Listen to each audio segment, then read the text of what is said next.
Hello friends, welcome to my channel. ఈరోజు మనం ఈ వీడియోలో ఏపీ మెగా డిఎస్సికి సంబంధించిన కొన్ని ముఖ్యమైన అప్డేట్స్ గురించి అయితే మాట్లాడుకుందామండి. సో వీడియో అనేది చాలా ఇన్ఫర్మేటివ్గా అయితే ఉండబోతుంది గైస్. వీడియో స్కిప్ చేయకుండా చూసే ప్రయత్నం అయితే చేయండి. మన ఛానల్కి ఎవరైనా కొత్తగా వచ్చుంటే మాత్రం సబ్స్క్రైబ్ అయితే చేసుకోండి. డైలీ అప్డేట్స్ అనేవి మన ఛానల్లో అందుబాటులో ఉంటాయి.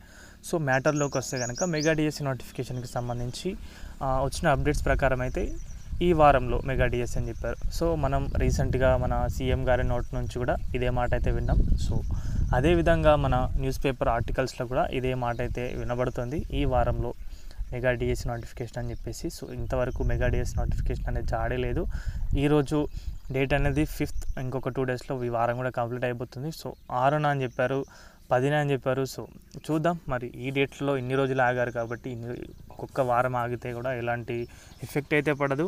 బట్ నోటిఫికేషన్ అనేది అయితే రిలీజ్ అయితే అవుతే కనుక మనం వెయిట్ చేసిన దానికైతే ఒక ఫలితం అనేది అయితే ఉంటుంది. సో ప్రభుత్వం అనేది ఇంకా గేమ్స్ ఆడకుండా మెగా డిఎస్సి నోటిఫికేషన్ అనేది విడుదలైతే చేయాలి తొందరలో. సో వర్గీకరణకు సంబంధించి అండ్ అదేవిధంగా రోస్టర్ పాయింట్లకు సంబంధించి కూడా అప్డేట్స్ అవుతున్నాయి. ఆల్రెడీ పాత రోస్టర్ పాయింట్స్ అయితే గుర్తించారు. బట్ ఇప్పుడైతే కొత్తగా మరొకసారి రోస్టర్ పాయింట్లను అయితే సిద్ధమైతే చేయబోతున్నారు. సో అవి వచ్చిన తర్వాత నెక్స్ట్ డే లేదా ఆ తర్వాత రోజు డిఎస్ నోటిఫికేషన్ అనేది ఇస్తామని చెప్పేసి అప్డేట్ అవుతుంది. మరి చూద్దాం. రావాలని అయితే కోరుకుందాం, రాదు అని అయితే నేను చెప్పను, రావాలనే కోరుకుందాం వస్తే కనుకనే.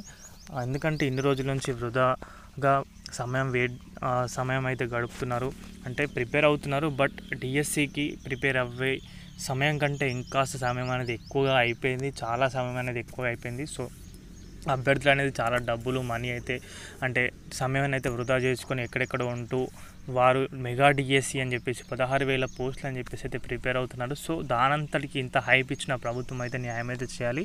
మొదటి సంతకం అయితే చేసినందుకు దాన్ని అయితే నిలబెట్టుకోవాలని కోరుకుంటూ త్వరలో మెగా డిఎస్సి అనేది రాబోతుంది. సో ప్రభుత్వం కూడా అతి తొందరగా మెగా డిఎస్సి అనేది ఇవ్వాలి.